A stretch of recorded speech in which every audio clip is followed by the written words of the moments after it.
السلام عليكم ورحمة الله وبركاته. حبيب قلبي، ازيكم؟ عاملين ايه؟ كل سنة وانتم طيبين. احنا دلوقتي في اواخر شعبان، يعني كلها اسبوع بالظبط ويهل علينا شهر رمضان المبارك. كل سنة وانتم طيبين. قلت اعمل تجربة كده، صينية كنافة صغيرة بالكاستر او بالمهلبية.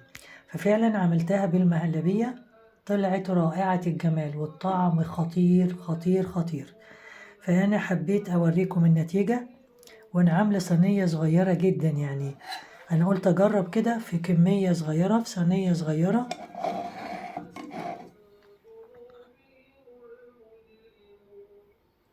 طعمها خطير خطير خطير. فأنا قلت أقول لكم على التجربة بتاعتي.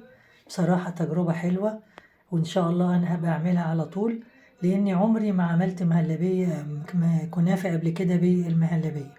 طلعة خطيرة جدا جدا جدا.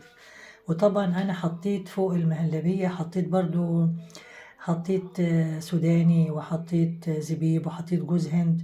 فده مديها مزود الطعم ومعلي الطعم جدا جدا جدا.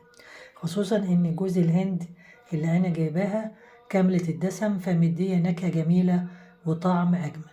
حبايب قلبي، دي كانت التجربة بتاعتي مع الكنافة بالمهلبية.